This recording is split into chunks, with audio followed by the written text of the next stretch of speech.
Shalom Bapak Ibu. Shalom. Apa kabarnya? Siapa yang luar biasa dalam kita, namanya siapa? Beri tepuk tangan yang paling luar biasa untuk Yesus. Mari kita satukan hati, kita mau mulai ibadah pada sore hari ini. Selamat datang di GKI Proskonio di minggu yang kedua. Mari kita siapkan hati kita mau menyembah Tuhan.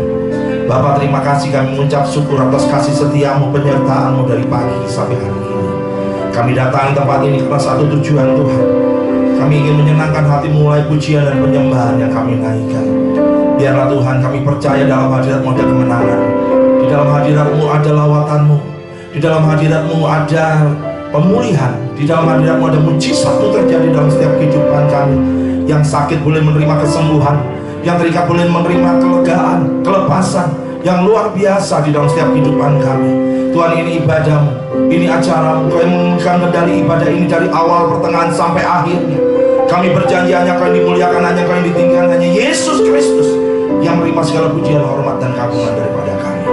Tuhan, kami berdoa buat anak-anak-Mu yang masih dalam perjalanan menuju tempat ini. Lindungi sertai perjalanan mereka untuk tiba dengan selamat di tempat ini dan bersama-sama dengan kami untuk memuji dan besarkan nama-Mu. Terima kasih Bapa di surga. Terpuji-pujilah nama-Mu di dalam nama Tuhan Yesus Kristus. Yang siap untuk memuji dan besarkan nama Tuhan, katakan sekali lagi, beri tepuk tangan yang paling meriah buat Tuhan.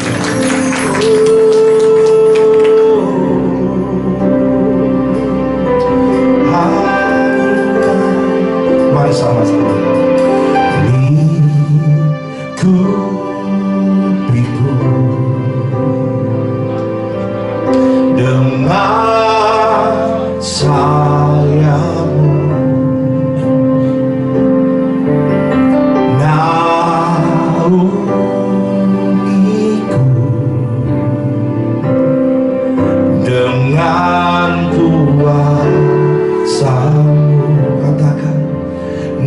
Saat badai bergelora, ku akan terbang bersamamu. Bapa, Kau Raja atas semesta,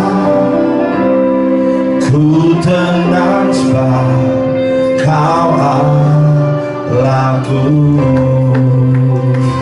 Mari yang percaya beri tepuk tangan yang paling meriah buat Tuhan.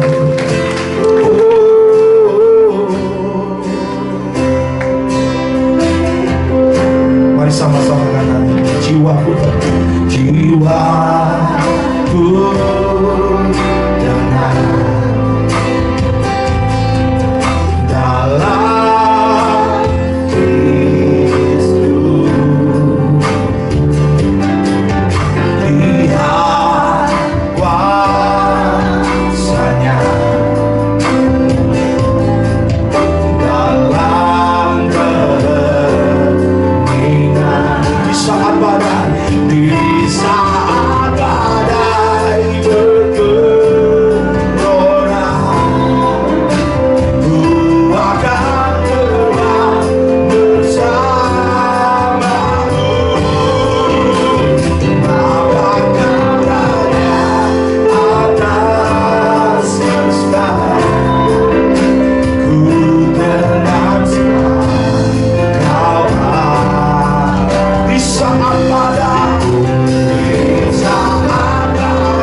sama-sama katakan.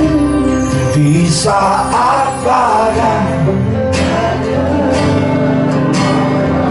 ya, ku akan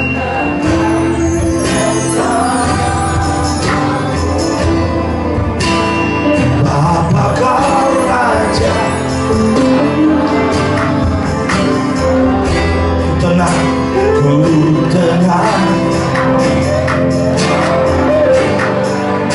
Mari sama-sama katakan saat badai, saat badai bergelora, ku akan terbang bersamamu.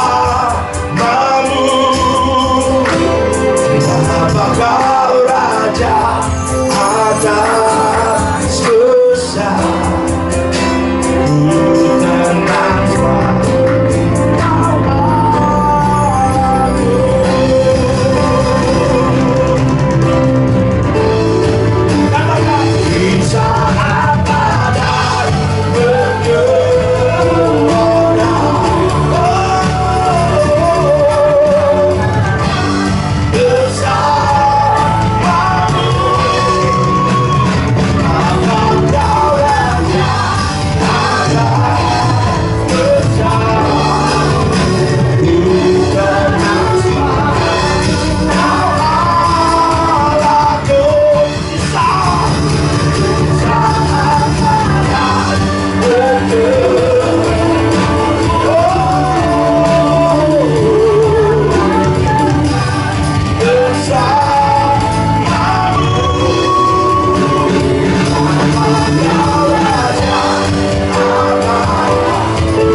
kami menyembahmu, kami meninggikan Engkau Yesus.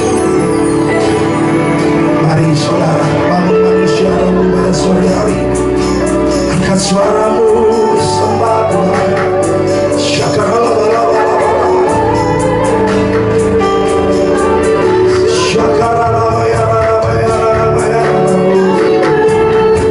Naikkan ucapan syukurmu di hadapan Tuhan Bapak Ibu.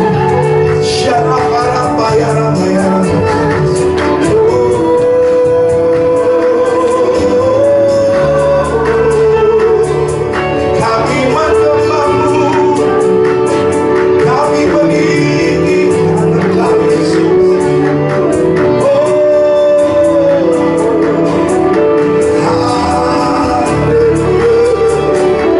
Haleluya.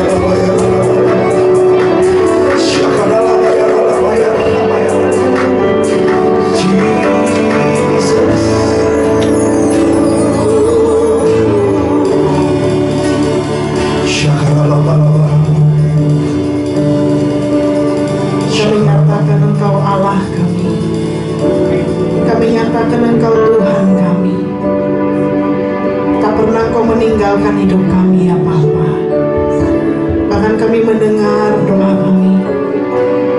Kau menjawab setiap seruan doa kami ya Bapa. Kami percaya yang terbaik Tuhan berikan bagi setiap kami. Dan kami mau lebih lagi bersyukur dan bersyukur sebab Tuhan baik. Bahwasannya untuk selama-lamanya kasih setianya. Syikirallah bayarallah bayar, syikirallah bayarallah.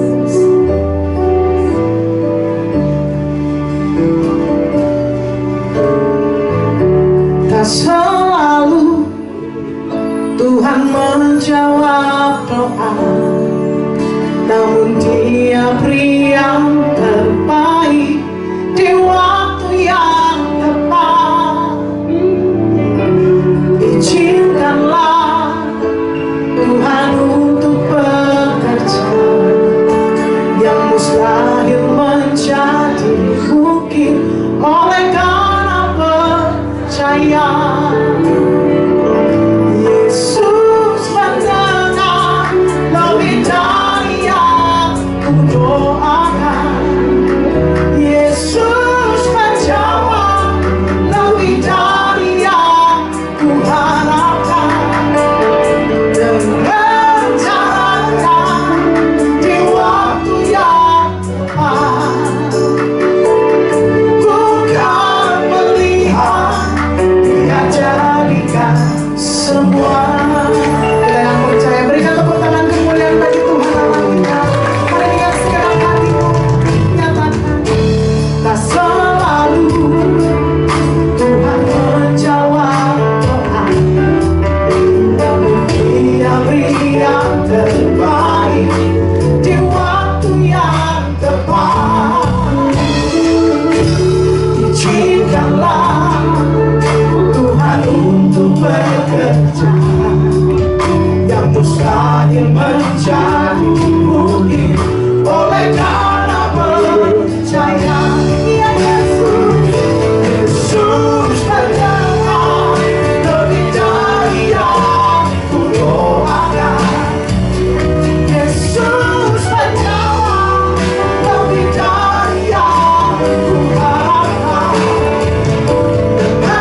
Berhati nanti memuji ikat tanganmu selalu Tuhan muliakanmu bebaskan dibangkitkan hidupkan hati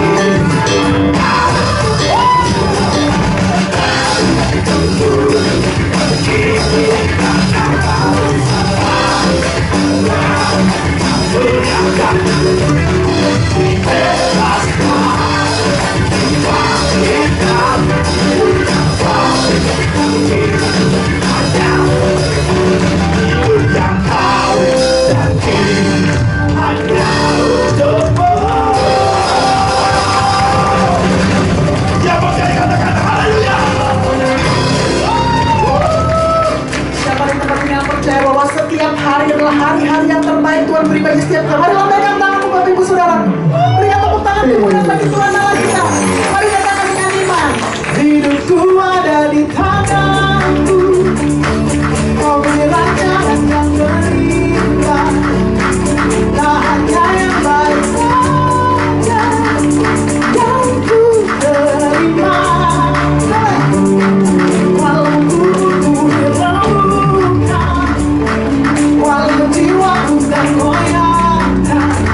Silakan duduk Bapak Ibu Saudaraku. Silakan adik-adik sekolah minggu.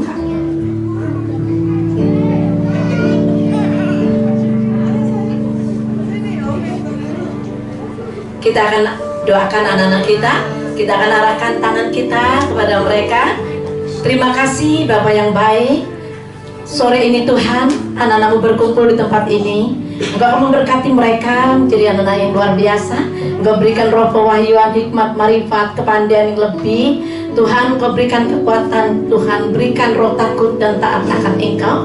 Engkau jadikan mereka menjadi orang-orang yang betul menjadi dampak yang luar biasa, membawa terang di tengah kegelapan. Jadikan mereka seorang hamba Tuhan, bahkan pengusaha yang takut akan Engkau. Bahkan jadikan mereka seorang dokter ataupun apapun yang Engkau taruh dalam panggilannya. Engkau jadikan mereka anak yang luar biasa, anak yang sungguh-sungguh memiliki hikmat marifat dari Engkau. Terima kasih Roh Kudus. Jadikan mereka wanita yang bijaksana. Jadikan mereka yang membawa damai sukacita. Jadikan mereka yang mempunyai terobosan. Kami serahkan juga Tuhan para pembimbing mereka. Diberikan roh hikmat marifat agar bisa membawa mereka takut akan Engkau. Berikan juga kesehatan yang prima untuk anak-anakmu. Terpuji dalam namamu Yesus. Doa ini kami menyalaskan, sandarkan dalam satu nama, Tuhan Yesus Kristus. Haleluya. Amin. Tuhan memberkati. Beri tepuk tangan yang paling meriah buat Tuhan kita. Mari kita siapkan hati kita. Kita mau mendengarkan perkataan Tuhan.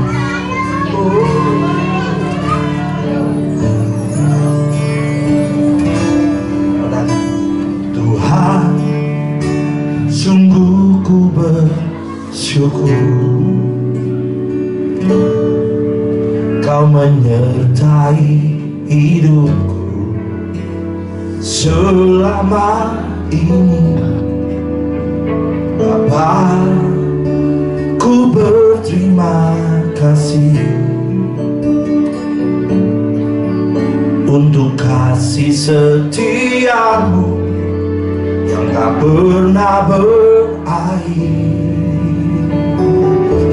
Aku ada hari ini karena Tuhan baik dan teramat baik bagiku. Semua yang ku alami bersamamu, ku lewati indahnya kasih Tuhan seperti pelangi. Katakan sehabis hujan. Mari tepuk tangan sama-sama. Paling meriah buat Tuhan. Yuk sama-sama. Tuhan, sungguh ku bersyukur Kau menyertai hidupku selama ini. Aku berterima kasih untuk kasih setiamu yang tak pernah berakhir. Mari angkat tangan dulu. Aku ada hari ini karena Tuhan baik dan teramat baik bagiku. Semua yang ku alami bersamamu, ku lewati indahnya kasih Tuhan seperti pelangi. Sehabis hujan. Mari Bapak Ibu sendiri nyanyikan lagu ini. Tuhan, sungguh ku bersyukur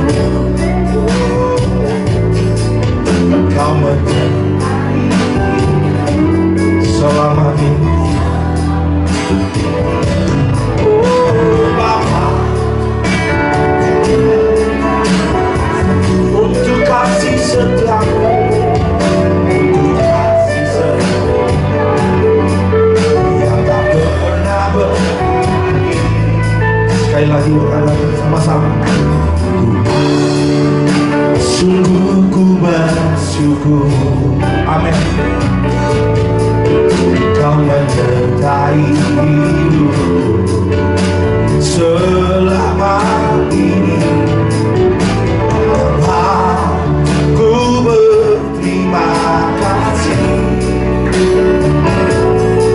untuk kasih setiamu yang tak pernah berakhir. Saya undang Bapak Ibu untuk bangkit berdiri sama-sama. Aku ada hari ini karena Tuhan baik dan teramat baik bagiku. Semua yang ku alami bersama ku lewati, indahnya kasih Tuhan seperti pelangi.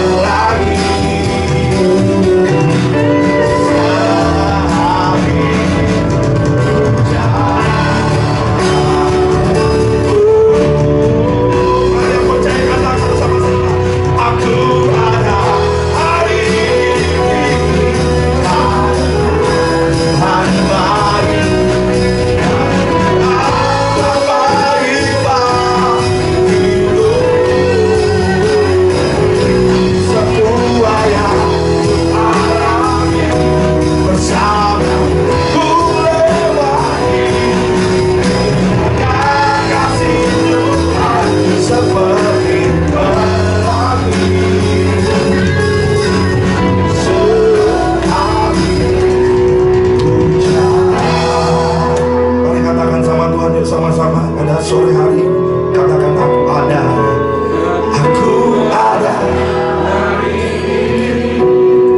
karena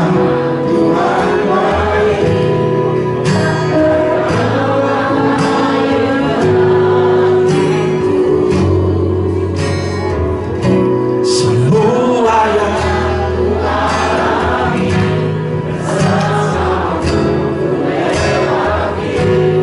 indahnya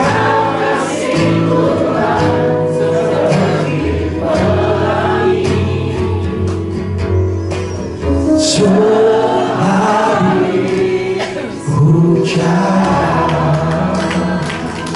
Sekali lagi ya Bapak Ibu, aku ada hari ini. Aku ada hari ini karena Tuhan baik dan teramat baik bagiku. Semua yang ku alami bersamamu ku lewati, indahnya seperti pelangi. Sehari hujan. Katakan, aku ada hari ini karena Tuhan baik dan teramat baik bagiku.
syukur sebab Engkau yang luar biasa ada di tengah-tengah kami pada sore hari ini.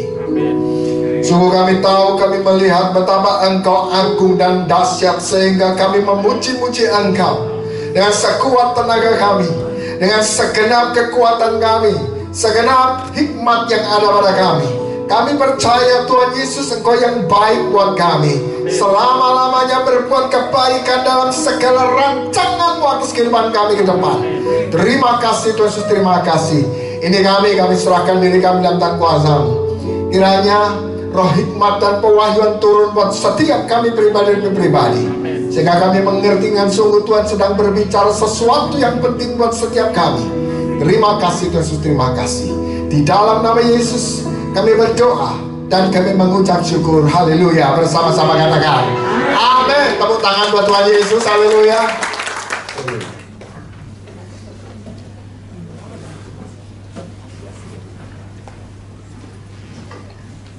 Oke. Shalom semuanya. Shalom. Saya percaya kita semua diberkati. Amin. Diberkati. Amin. Amin. Diberkati. Saya percaya kita semua ada di dalam kemurahan Tuhan, ada di dalam kebaikan Tuhan, dan di dalam segala sesuatu yang Tuhan mau buat di dalam kehidupan kita. Tuhan punya rancangan-rancangan yang terbaik. Amen. Apapun yang terjadi, kita harus belajar yakin bahwa semua yang boleh terjadi bagian dari rencana Tuhan untuk berbuat kebaikan buat setiap kita. Amin, saudara. Pada saat kita belajar dalam bulan ini memberi yang terbaik, kata-kata memberi yang terbaik itu bisa punya arti yang sangat luas, tetapi secara khusus salah satu pengertian dari memberi yang terbaik kepada Tuhan, memberi yang terbaik kepada sesama kita, salah satu pengertiannya adalah not depend on me. Artinya apa? Dan tidak bergantung padaku. Amin, saudara. Pada saat kita mau memberi yang terbaik, itu tidak tergantung kepada diri kita yang akan memberi. Gimana maksudnya? Salah satu pengertiannya adalah pada saat kita belajar salah satu kosakata, yaitu agape atau kasih atau agapao. Pengertiannya salah satunya adalah mengusahakan yang terbaik bagi pihak penerimanya. Nah, ini menarik. Pada saat kita berbicara agape, itu selalu yang terbaik bagi pihak yang terima. Artinya apa? Artinya kita sebagai seorang yang memberi, kita perlu punya hubungan, kita perlu tahu apa yang paling tepat buat dia. Jadi tidak bergantung kepada kita. Banyak kali kita berpikir memberi menurut paradigma kita, memberi menurut pengetahuan kita, memberi menurut pandangan kita, memberi menurut keputusan kita sendiri. Contohnya, saudara, pada saat ini saya beberapa kali mengalami, akhirnya semenjak itu saya lupa caranya. Salah satunya apa? Pada saat kita mau besuk kepada jemaat yang sakit di rumah sakit. Menurut pandangan saya datang, saya akan bawakan buah ini, buah itu, makanan ini, makanan itu. Ini yang paling enak menurut saya. Ini paling enak, ini paling bagus, ini sehat, menyehatkan banget. Pada saat saya bawa, saya berikan, saya masuk ke ruangan perawatan, saya berikan itu, tiba-tiba saya didatangi susternya, saudara. Maaf Bapak, Ibu ini nggak boleh mengkonsumsi ini. Jadi mungkin nanti pihak keluarga bisa membawanya pulang. Saya sekali itu. Kedua, beberapa waktu kemudian juga mengalami yang sama. Kami sudah bawa sesuatu ke sana, ternyata disuruh bawa balik, saudara. Karena apa?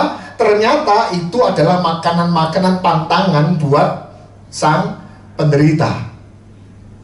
Sedangkan menurut saya, ini kan buah enak, ini kan makanan enak, ini kan baik.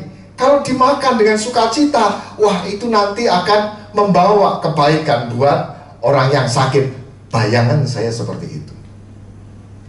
Yang terjadi adalah ternyata tidak boleh diberikan, karena itu harus dipantang bagi penderita tersebut. Di situ saya mulai belajar percaya. Oh iya, betul juga.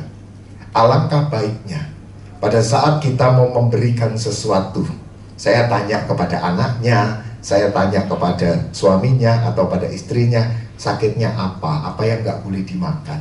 Itu.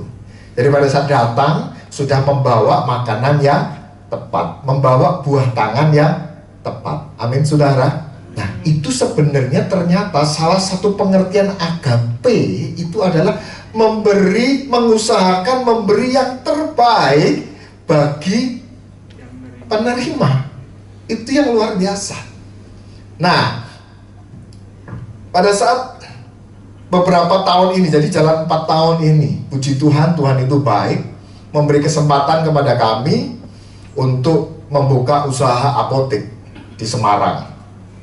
Jadi pada saat ada pandemi, semuanya ada semua tuh, kami semua ini tetap terpelihara baik. Tetapi ada satu yang baik yang saya pelajari di sini dan saya belajar hal itu, yaitu apa?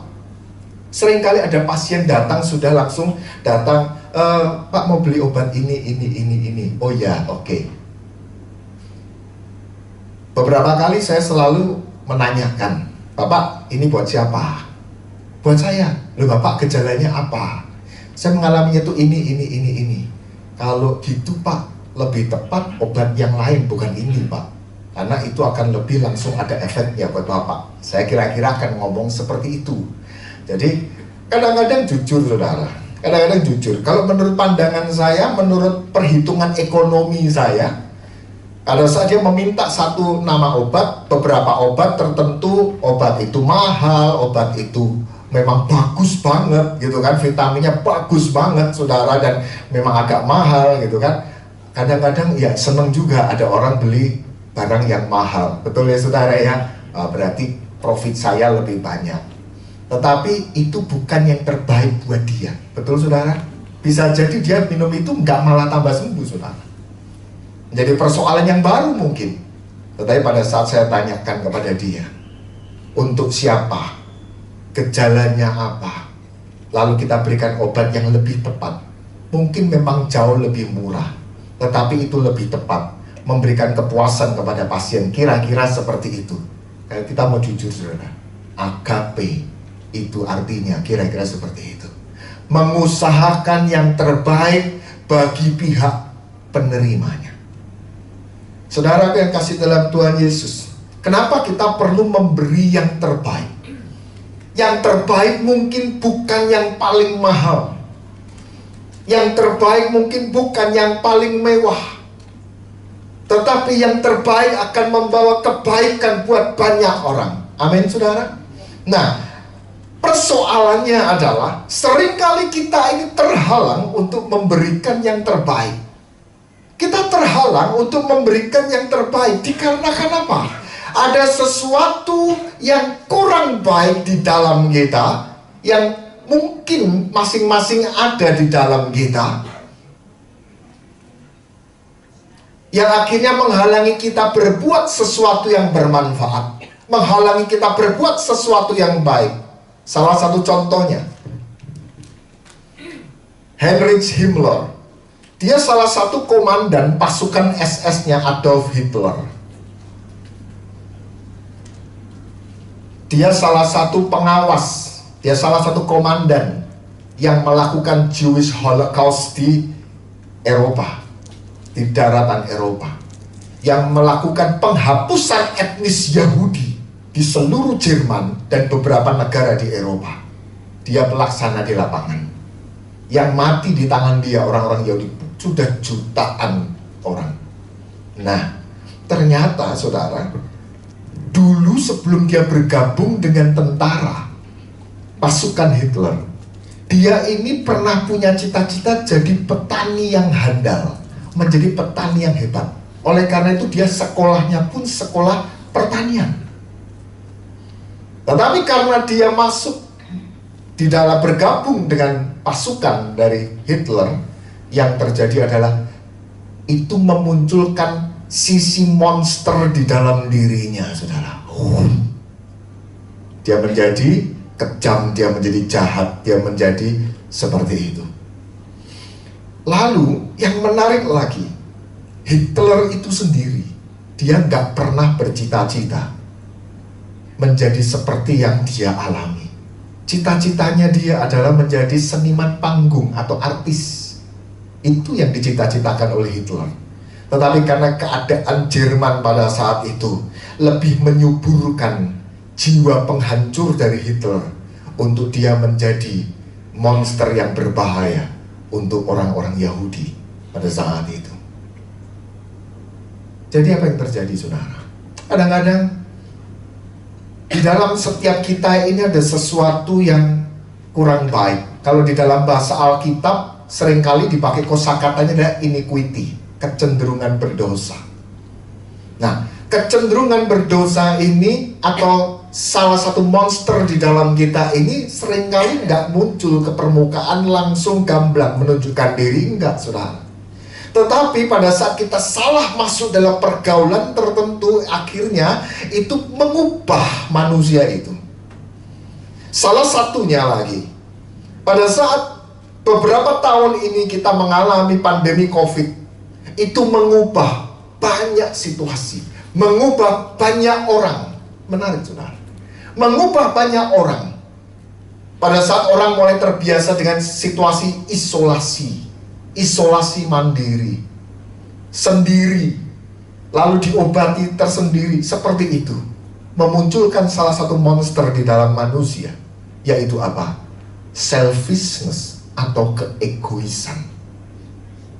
Orang jadi sulit untuk belajar memberikan yang terbaik. Orang selalu berpikir, menurutku ya ini yang paling bagus, menurutku ini yang paling tepat, menurutku ini, kamu mau syukur, nggak mau ya udah. Saudara yang kasihan Tuhan Yesus, manusia, kenapa manusia memiliki namanya selfishness atau keegoisan di dalam dirinya, dan itu muncul dan menghalangi kita untuk memberikan yang terbaik karena situasi dan kondisi tadi. Kita salah bergaul dengan virus yang jahat. Nah, kira-kira seperti itu, saudara. Kita salah bergaul sehingga akhirnya kita mulai terbiasa dengan keadaan-keadaan yang seperti itu. Nah, tapi sebenarnya apa bibit utama dari selfishness, monster di dalam setiap kita? Apa itu? Pada dasarnya manusia itu semua takut yang namanya penderitaan. Betulkah, saudara? Setiap manusia takut menderita. Setiap manusia takut dengan rasa sakit. Setiap manusia takut dengan masa depan yang suram. Setiap manusia gak mau hidup di dalam kesusahan. Itu yang menjadi persoalan. Itu yang menjadi persoalan yang terbesar. Sedangkan Alkitab mengajarkan kita, pikul salibmu setiap hari, gitu kan? Menyalibkan daging dengan segala keinginannya, dengan segala hawa nafsunya. Itu adalah bagian makanan orang Kristen tiap-tiap hari. Tetapi apa yang terjadi? Iblis sejak zaman Adam dan Hawa menggaungkan, membesar-besarkan selalu konsep untuk menipu manusia. Dengan konsep apa? Hei, orang yang diberkati, orang yang sukses itu tidak mengalami penderitaan. Orang yang mengalami penderitaan hidupnya, itu artinya dia hidup di bawah kutuk. Kira-kira seperti itu. Selalu iblis akan menggaungkan itu dan kita takut menjadi seperti itu. Kita takut dianggap stigma di dalam masyarakat kita. Kamu itu bisa sukses tanpa harus pikul salibmu. Kamu bisa sukses tanpa perlu menyalibkan dagingmu dan keinginanmu. Percaya, kamu punya iman. Dengan iman itu kamu bisa memindahkan gunung. Atau dalam tanda kutip, dengan imanmu itu kamu bisa perintah Tuhanmu. Kira-kira seperti itu, saudara. Nah, ini menjadi persoalan. Karena saking takutnya manusia dengan penderitaan, saking takutnya manusia dengan rasa sakit, mereka mau lari dari keadaan itu. Dan mereka mulai menjadi segalanya untuk aku, untuk kepentinganku, diriku dan milikku. Itu menjadi persoalan, saudara. Banyak orang merasa bisa berkenan di hadapan Tuhan tanpa perlu menyalibkan dirinya. Saudara yang kasih dalam Tuhan Yesus, mari kita baca dalam Roma pasal 8 ayat yang ke-17. Ayat ini mengajarkan kita, ini loh faktanya. Yesus secara manusia di dalam daging, dia tahu. Pada malam sebelum dia diserahkan, dia berdoa dan bercucuran keringat seperti cucuran darah. Salah satunya dia tahu sakitnya, penderitaannya akan dialami dia esok hari seperti apa. Dia tahu, tetapi dia teguh dan dia berkata, ini memang bagianku. Amin, saudara. Harus aku lewati, harus aku jalani. Ini bukan kutuk. Ini harus aku lewati supaya aku berkemenangan. Amin, saudara. Supaya berkemenangan. Di sana dikatakan Roma 8:17, dan jika kita adalah anak, maka kita juga adalah ahli waris. Maksudnya, orang-orang yang berhak menerima janji-janji Allah, yang akan menerimanya bersama-sama dengan Kristus, yaitu jika kita menderita bersama-sama dengan Dia, supaya kita juga dipermuliakan bersama-sama dengan Dia. Amin, saudara. Tuhan janji loh, Anda ini pangeran-pangerannya Tuhan. Anda itu punya hak untuk masuk dalam kerajaannya. Anda itu disebutkan kamu juga ahli waris bersama dengan Yesus. Dan kamu akan menerimanya bersama-sama dengan Kristus jika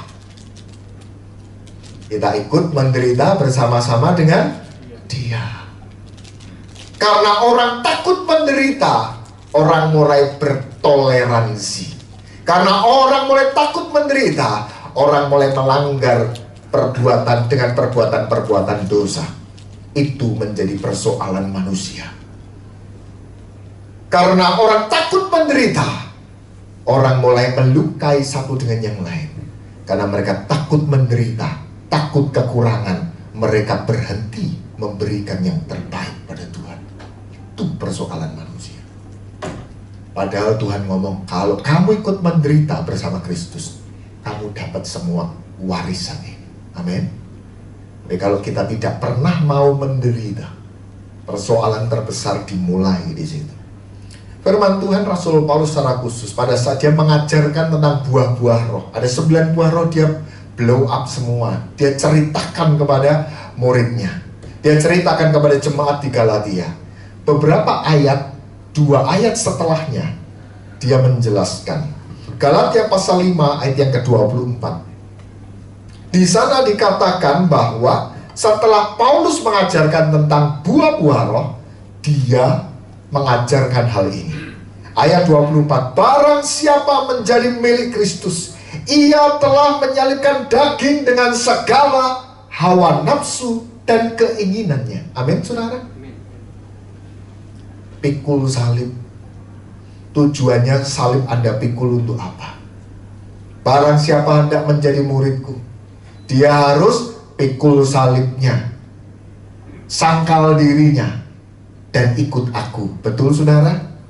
Pikul salib artinya apa? Kenapa salibnya perlu dibawa kemana-mana? Sekali waktu itu loh, ada yang nakal di dalam diri saudara. Amin. Sekali waktu ada yang mulai, monster yang mulai mau nongol keluar ke sana, langsung tegakkan salibnya, pakukan ke salib itu. Amin, saudara. Itu. Tetapi bukan satu yang enak pada saat kita berkata, aku mau disalibkan kedaginganku. Bukan sesuatu yang enak, iya, namanya juga penderitaan, saudara. Nah, sekarang masuk di dalam poin utamanya. Kalau penghalangnya sudah ketahuan, yaitu apa? Monster keegoisan di dalam kita. Betul? Ini sudah ketahuan, monster keegoisan, monster rasa takut terhadap penderitaan, takut terhadap salib. Kita sudah tahu persoalan terbesarnya ada di sana. Sekarang mari kita lihat, kita perbaiki situasinya. Dan kita akan masuk ke dalam bagian selanjutnya. Ayo kita berikan yang terbaik buat Tuhan. Kenapa? Pada saat kita bisa memberi yang terbaik, kita tahu yang terbaik yang daripada Tuhan itu juga akan diberikan kepada Anda dan saya. Amin. Roma pasal 12 ayat 1 dan ayat 2. Banyak orang langsung ambil di ayat 2. Tetapi konteks dari ayat 2 berasal dari konteks ayat yang pertama. Jadi pada saat membaca ayat yang kedua, harus pikiran kita selalu mengingat apa yang ayat 1 katakan. Roma 12 ayat 1 dan ayat 2. Di sana dikatakan, karena itu saudara-saudara, demi kemurahan Allah, aku menasihatkan kamu supaya kamu mempersembahkan tubuhmu sebagai persembahan yang hidup, yang kudus, dan yang berkenan kepada Allah. Yang dipersembahkan apa, saudara? Tubuh, oke? Syaratnya tubuh yang harus apa? Hidup, yang kudus, dan yang berkenan pada Allah. Oke, itu adalah ibadahmu yang sejati. Masuk ke ayat yang kedua. Di sana dikatakan, janganlah kamu menjadi serupa dengan dunia ini, tetapi berubahlah oleh pembaharuan budimu, sehingga kamu dapat membedakan manakah kehendak Allah, apa yang baik, apa yang berkenan pada Allah, dan yang sempurna. Perhatikan ayat pertama berkata apa? Persembahkan, yang dipersembahkan apa? Tubuh yang hidup. Kalau tubuh yang mati nggak ada gunanya.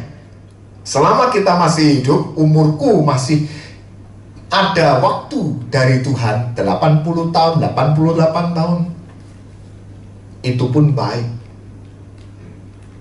Hidup. Yang kedua harus kita kuduskan. Khususkan, kata-kata kudus di sini dikhususkan buat Tuhan.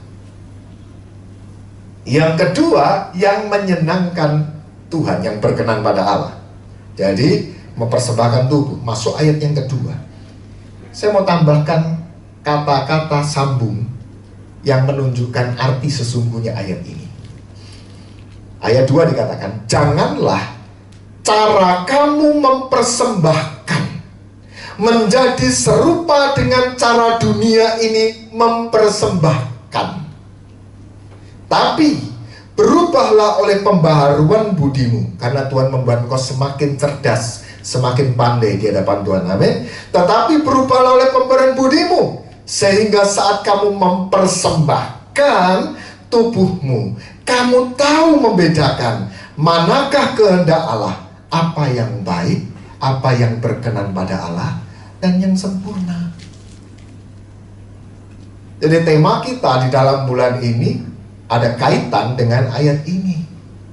Kalau engkau mau memberikan persembahan yang terbaik, yang berkenan pada Allah, dan yang sempurna, Tuhan ngomong, yang kamu persembahkan itu tubuh yang hidup. Amin, saudara.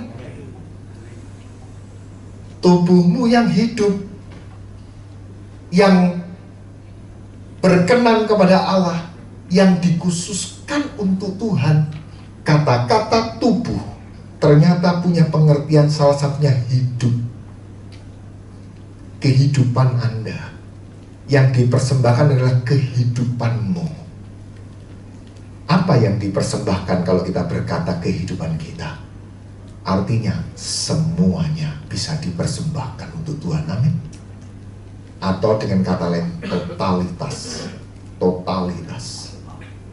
Anda bisa mempersembahkan hidupmu, Anda bisa mempersembahkan hartamu, Anda bisa mempersembahkan sesuatu yang bahkan lebih berharga daripada itu. Satu saat ada sebuah cerita, pengalaman ini, dan bagi saya ini jadi pelajaran, dan bagus banget. Satu saat pada saat gereja tidak mengadakan retreat, karena sebagian besar dari jemaat itu jemaat yang kurang mampu, sedangkan harus berangkat semua, saudara. Akhirnya dananya membengkak dan nggak bisa nutup, saudara. Nah, akhirnya dicarilah cara untuk menambah dana untuk acara retreat itu. Ada satu ibu-ibu, dia punya toko berjualan.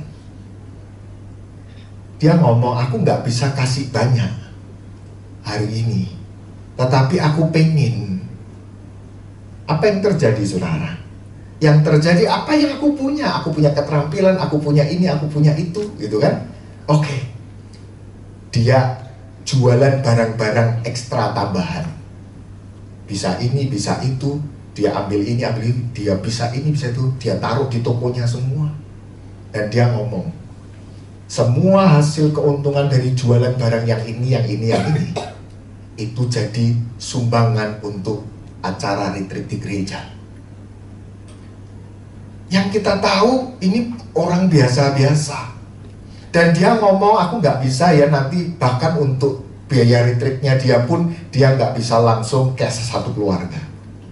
Yang terjadi adalah apa? Tiba-tiba baru jalan seminggu dia sudah setor kepada bendahara, ini titip dulu ya ada, ini titip dulu ya ada, minggu depannya lagi titip dulu lagi ada. Pada saat ditanya, iya, ada jualan-jualan tambahan yang memang aku khususkan, aku kuduskan. Kata-kata kudus di situ artinya adalah dikhususkan untuk acara ini. Saya kaget. Ada juga ya orang kayak gini. Nggak ada yang kasih ide, dia punya ide sendiri. Yang lainnya, mulai mereka mencari dana dengan cara mereka.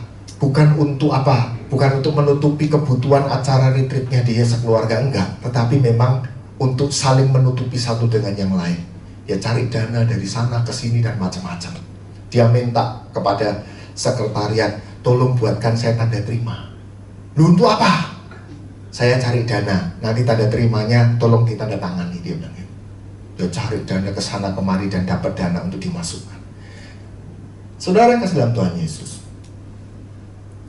pada saat kita berkata, aku mau memberi, tetapi aku kurang, bukan berarti itu menghentikan seseorang untuk tetap berkomitmen memberikan. Amin, saudara. Ini menarik. Dia memberikan hidupnya. Ya memang aku berikan hidupku.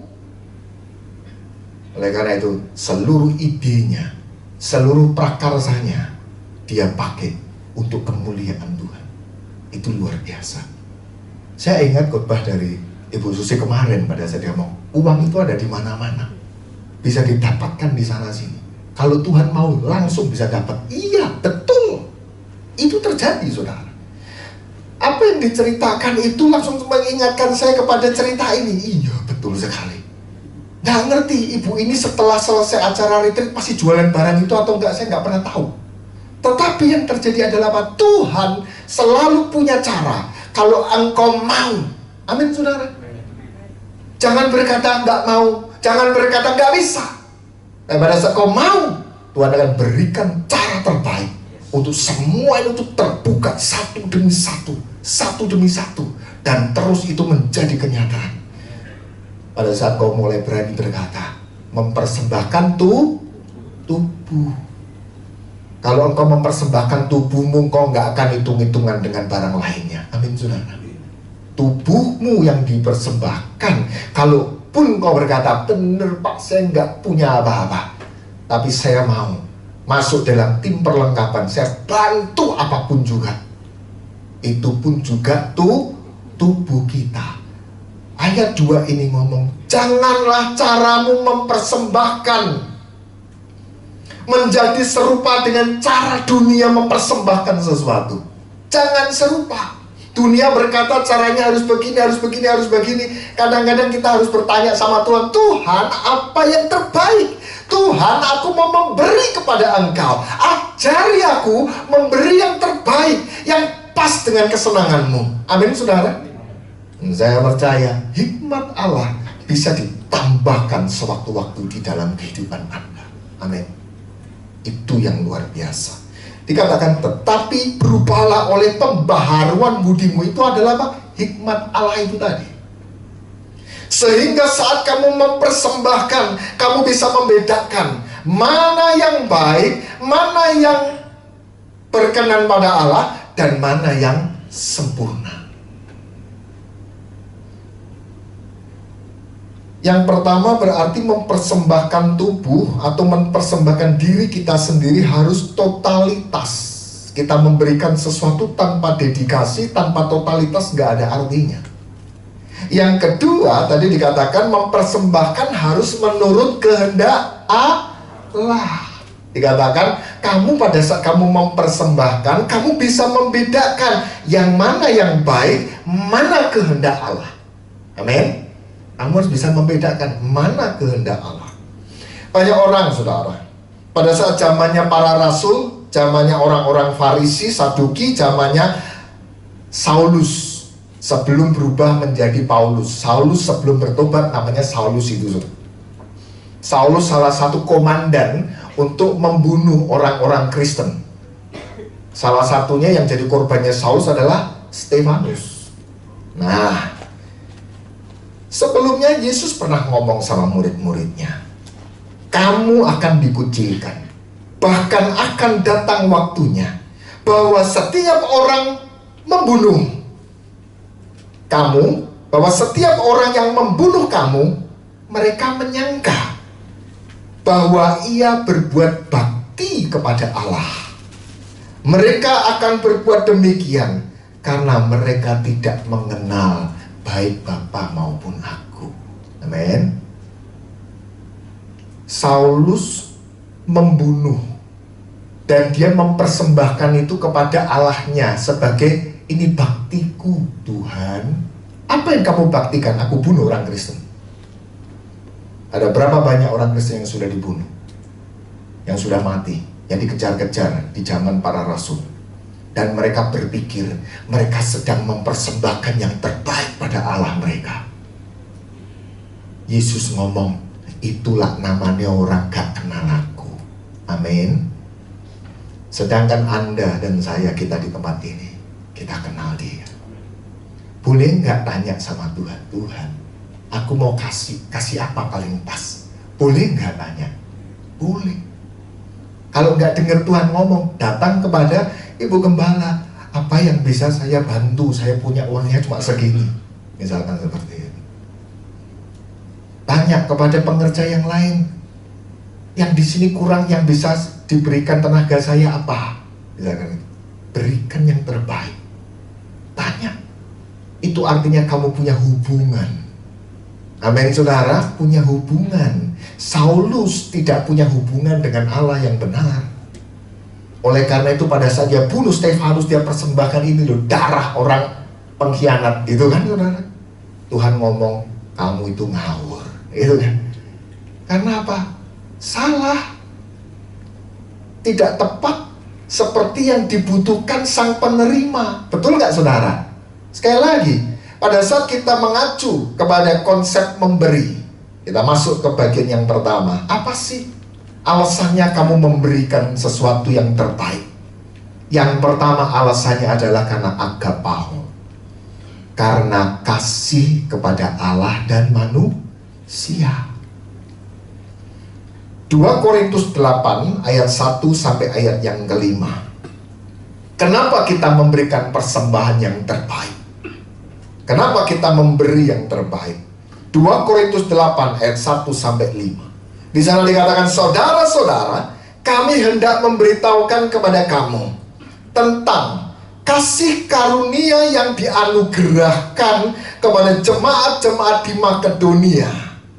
Jemaat-jemaat di daerah Yunani, salah satunya adalah kota-kota di sekitar Filipi dan kota Filipi. Selagi dicobai dengan berat dalam berbagai penderitaan, sukacita mereka meluap. Dan meskipun mereka sangat miskin, namun mereka kaya dalam kemurahan. Aku bersaksi bahwa mereka telah memberikan menurut kemampuan mereka, bahkan melampaui kemampuan mereka. Dengan kerelaan sendiri, mereka meminta dan mendesak kepada kami supaya mereka juga beroleh kasih karunia atau diberi kesempatan untuk mengambil bagian dalam pelayanan kepada orang-orang kudus. Mereka memberikan lebih banyak daripada yang kami harapkan. Mereka memberikan diri mereka. Cocok gak dengan ayat yang tadi Roma pasal 12 ayat 1? Mereka memberikan diri mereka. Mereka mempersembahkan tubuh mereka. Pertama-tama kepada Allah, kemudian oleh karena kehendak Allah juga kepada kami. Dasarnya apa? Kasih. Kalau nggak kasih, mereka orang-orang aku nggak kenal. Yang mereka kenal di Makedonia, jemaat-jemaat Kristen yang baru bertobat dari orang-orang Yunani, yang dikenal di sana paling banyak Paulus, Silas, Barnabas, dan Apolos, dan beberapa yang lain yang sering bepergian masuk ke wilayah Yunani. Mereka nggak pernah tahu ada yang namanya Filipus. Mereka mungkin nggak pernah tahu ada yang namanya yang lain di Yerusalem.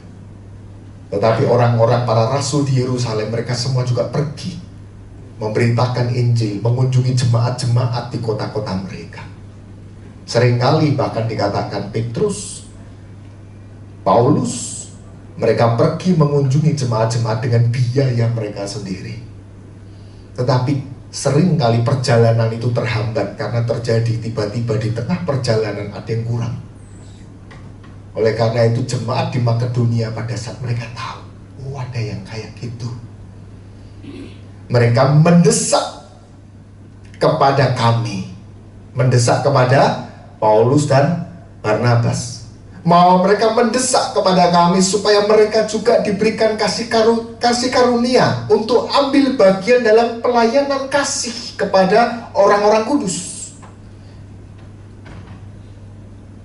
Supaya apa? Supaya demi orang-orang kudus ini pergi, lebih banyak lagi jiwa yang dimenangkan dan dijangkau. Amin. Itu yang menarik. Dikatakan mereka mendesak. Pada situasi mereka apa?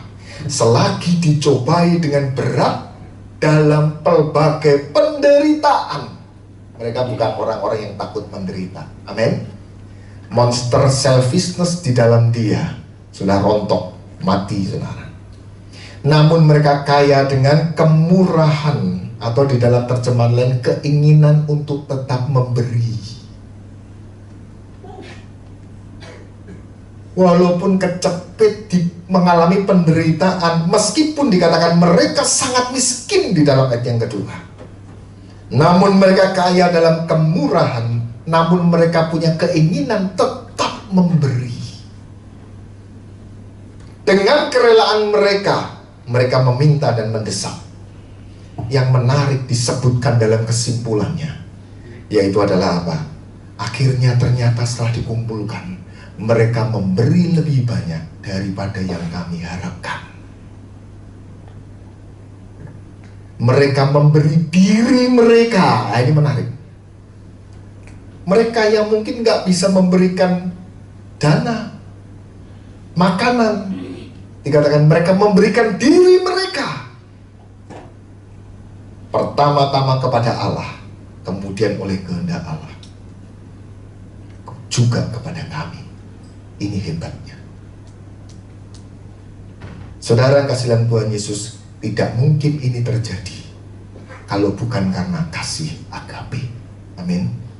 Yang di pikiran mereka adalah yang terbaik menurut penerimanya apa. Itu. Yang terbaik menurut mereka itu apa. Mereka kumpulkan begitu rupa. Itu yang luar biasa. Jadi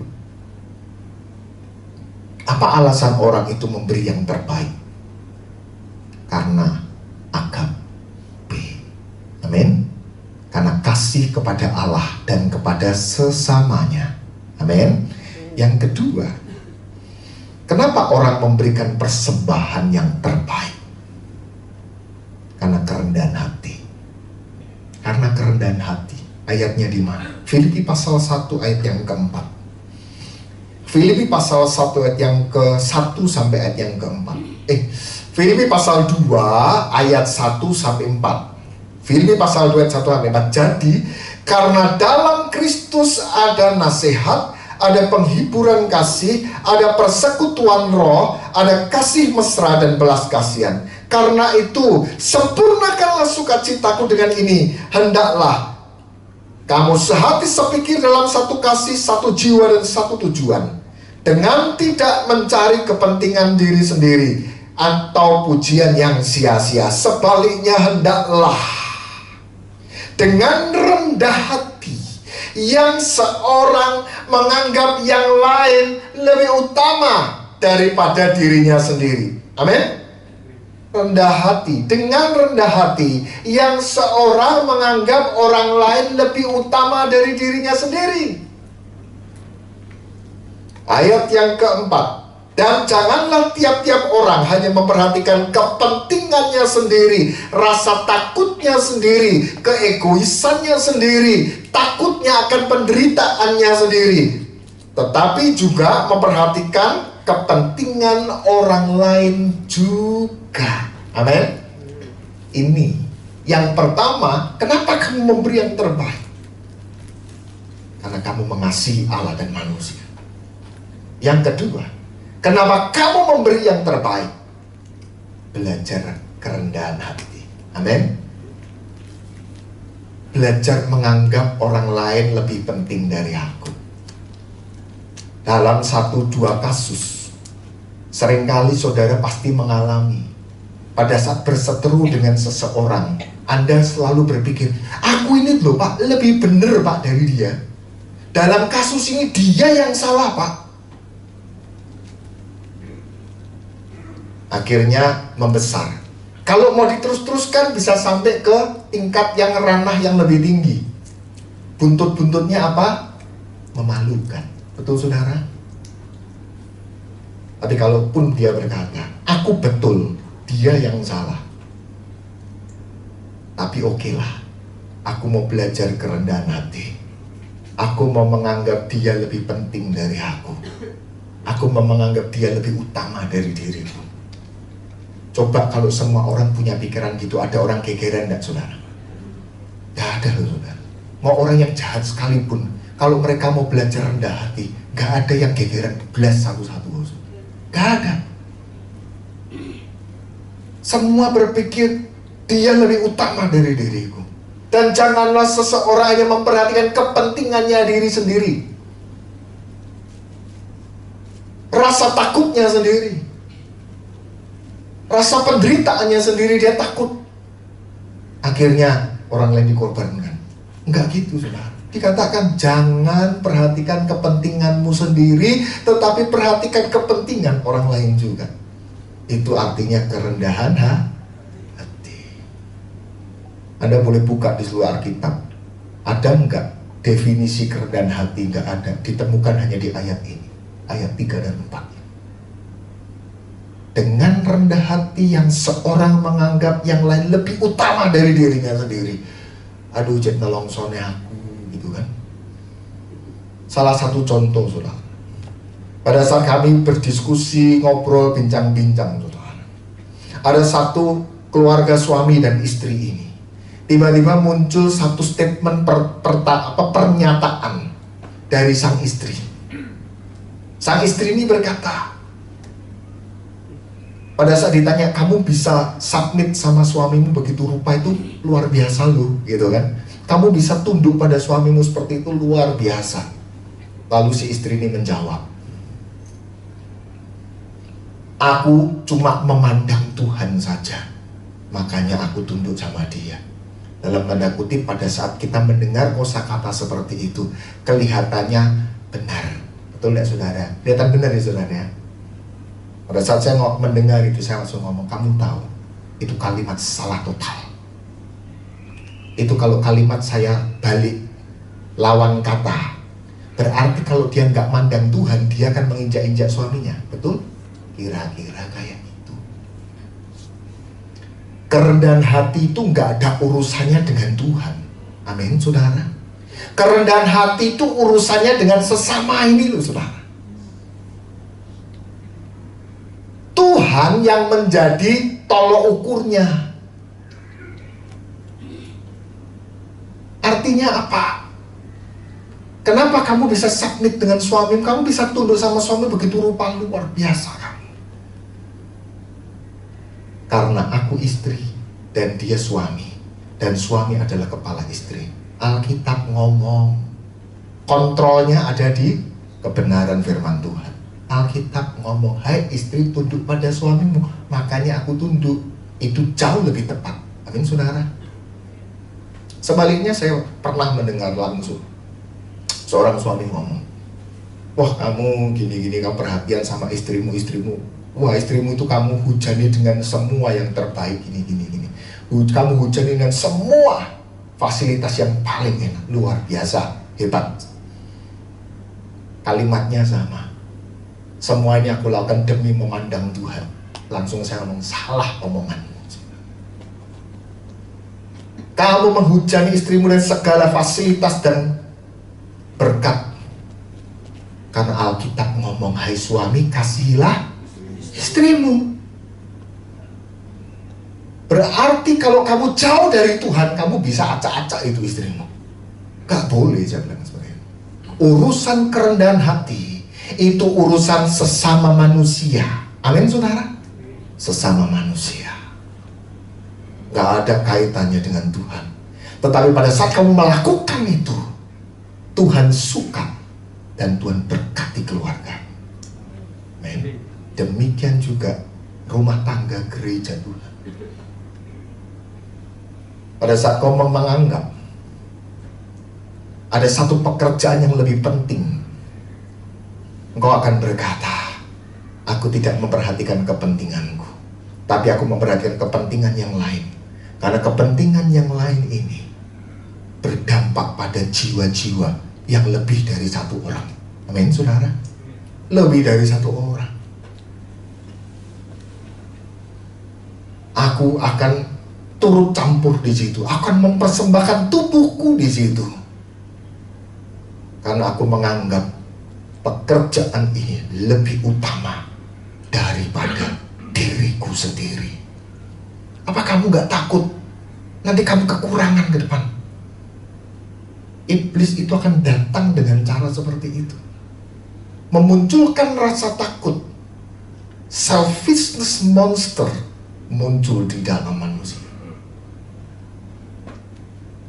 Takut menderita, takut kekurangan, takut mengalami yang tidak baik, takut disakiti, takut dikhianati. No.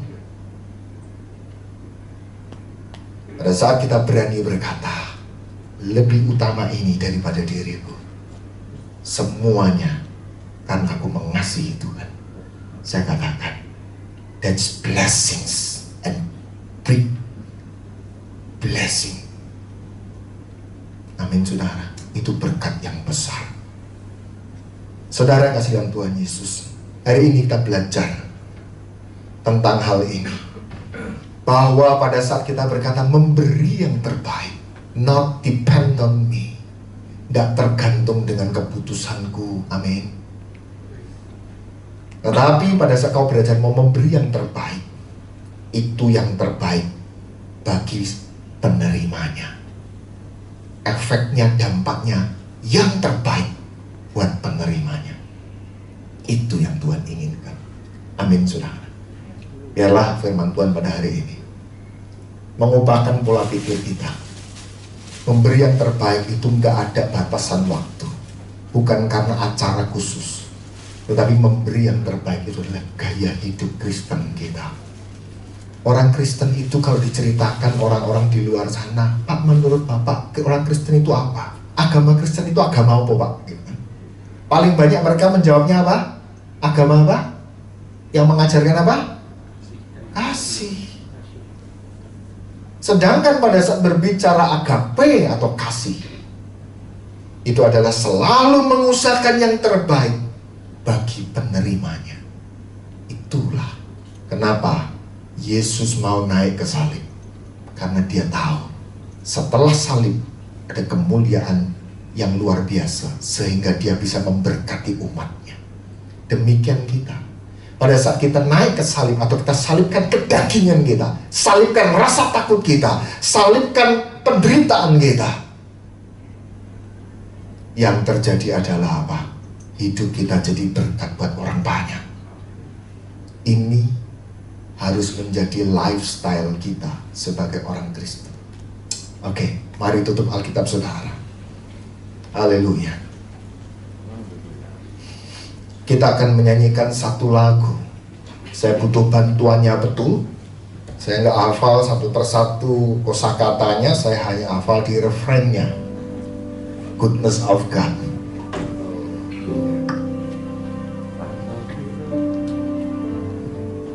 Mari, pimpinan.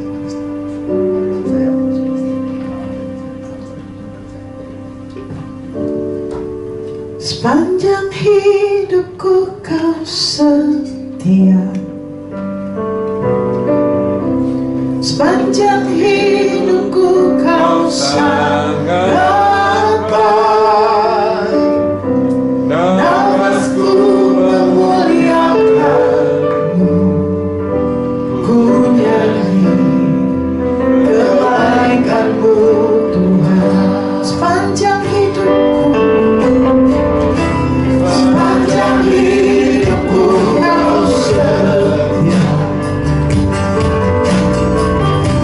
sepanjang hidupku kau sangat baik. Nafasku memuliakanmu, ku nyanyi kebaikanmu. Sepanjang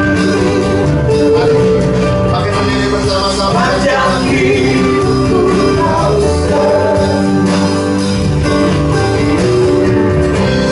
sepanjang hidupku kau sangat baik. Nafasku memuliakanmu, ku nyanyi kebaikanmu Tuhan. Tuhan, ku cintakan, ku cintakan. Namamu nyata bagi hidupku, di dalam tanganmu. Sejak pagi ku terbangun sampai ku berlari, ku nyanyi kebaikanmu Tuhan. Sepanjang hidupku kau setia, sepanjang hidupku kau sangat baik. Nafasku memuliakanmu, ku nyanyi kebaikanmu Tuhan. Sepanjang hidupku, sepanjang hidupku kau setia, sepanjang hidupku kau sangat baik. Nafasku memuliakanmu, ku nyanyi kebaikanmu Tuhan. Sepanjang hidupku, sepanjang hidupku kau setia, sepanjang hidupku kau sangat baik. Nafasku memuliakanmu, ku nyanyi kebaikanmu Tuhan.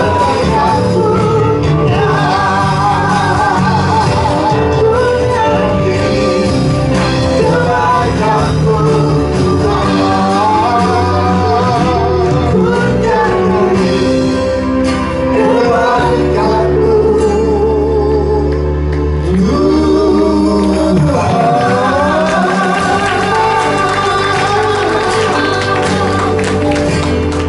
Saudara kekasih Tuhan Yesus, apa yang hari ini menghalangi engkau untuk memahami, mengerti firman Tuhan pada sore hari ini. Kalau itu ada rasa takut di dalam dirimu, kekhawatiran di dalam dirimu, ini waktunya bagi engkau menyalibkan itu semuanya. Salibkan itu. Itu gunanya salib yang kau pikul itu. Sewaktu-waktu kau hancurkan segala kutuk yang ada di dalam dirimu satu persatu. Pakukan di sana. Pakukan di situ. Rasa takut yang berlebihan, kekhawatiran akan masa depan yang berlebihan menghalangi seseorang untuk memberi dirinya kepada Tuhan. Menghalangi seseorang memberi yang terbaik pada Tuhan. Dia akan selalu kembali pada dirinya. Dia akan selalu kembali kepada kepentingannya. Dia selalu akan mengutamakan dirinya lebih daripada orang yang lain. Berefek ke sana kemari. Hari ini Tuhan mau kau semua lepas dari rasa takut itu. Kekhawatiranmu akan masa depan. Rasa takutmu akan menderita. Rasa takutmu terhadap penderitaan yang mungkin terjadi. Rasa takutmu atas ketidakpercayaanmu terhadap pertolongan dan penyertaan Tuhan. Ini waktunya kau hancurkan di salib Kristus. Kau hancurkan itu. Kau hancurkan, kau buang, kau lepas dari dirimu sendiri. Hiramatanya kata-kata besar. Mari, ada angkat tangan semua.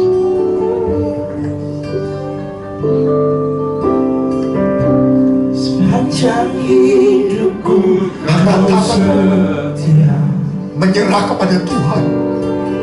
Tuhan, sepanjang hidupku kau sabar. terkadang aku tidak berani.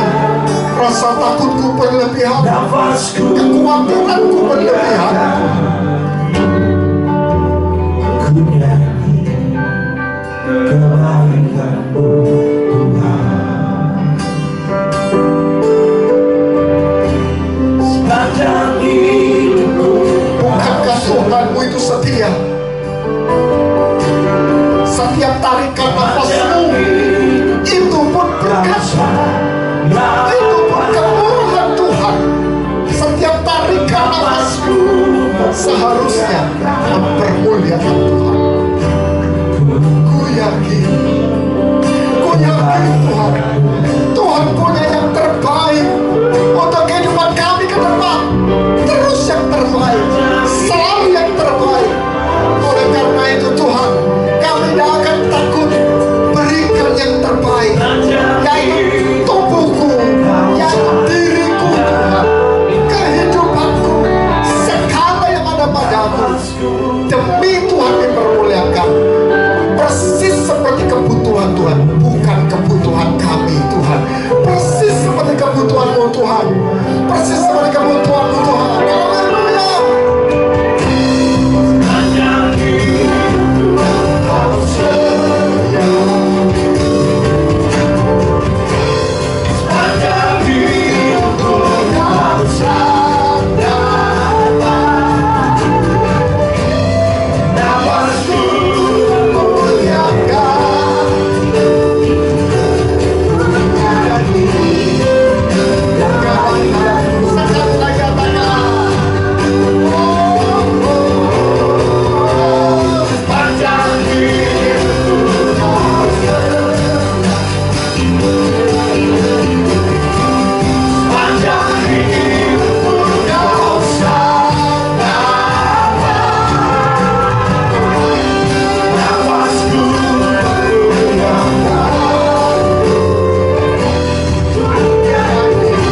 Waktu selanjutnya saya akan berikan kepada ibu bapak.